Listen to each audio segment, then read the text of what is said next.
আন্তর্জাতিক সংবাদে আপনাদেরকে স্বাগত। আলহামদুলিল্লাহ, গাজায় ফিরেছেন 3 লাখেরও বেশি ফিলিস্তিনি।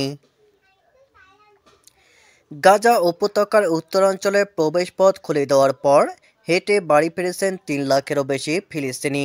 470 দিন পর নিজেদের বাড়িঘরে ফিরেছেন তারা। গাজার সরকারি মিডিয়া অফিসের বরাত দিয়ে আজ মঙ্গলবার এক প্রতিবেদনে এই তথ্য জানিয়েছে কাতার ভিত্তিক সংবাদ মাধ্যম আল জাজিরা।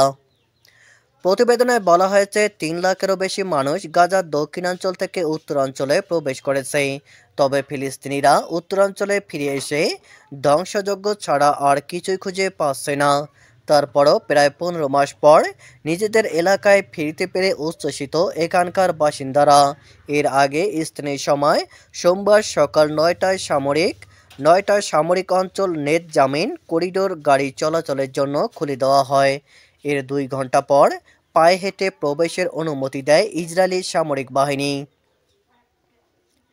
এরপর থেকেই নেট জামিন করিডোর দিয়ে উত্তর গাজায় আসতে শুরু করেন হাজারো ফিলিস্তিনি। অনেকে ঘোড়া কিংবা গাধার গাড়িতে নিজেদের মালপত্র নিয়ে আসেন। উত্তর গাজার কেন্দ্রীয় শহর গাজা সিটির প্রধান সড়কের একটি ক্ষতিগ্রস্ত ভবনের সামনে গাজায় স্বাগতম লেখা ব্যানারটি টাঙানো ছিল এ সময়।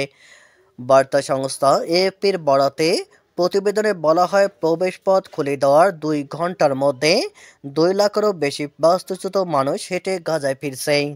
গাজা সিটি ও উত্তরাঞ্চলের বাসিন্দাদের ঘরে ফিরতে সহযোগিতা করার জন্য 5,500 কর্মী নিয়োগ করেছে ফিলিস্তিনি সরকার।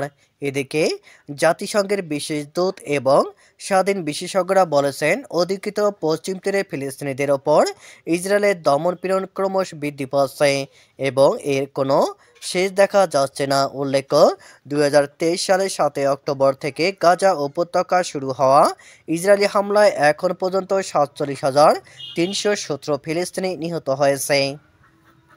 এছাড়া 1,11,494 জন আহত হয়েছে। ইসরায়েলের নির্বিচার হামলা থেকে বাদ যায়নি এ উপত্যকার মসজিদ, বিদ্যালয়, হাসপাতাল, আবাসিক ভবন, এমনকি শরণার্থী শিবিরও। ইসরায়েলি আগ্রাসনে 20 লাখেরও বেশি বাসিন্দা তাদের বাড়িঘর ছাড়তে বাধ্য হয়েছেন। বর্বর এ বাহিনীর নির্বিচার হামলা গাজাকে ধ্বংসস্তূপে পরিণত করেছে।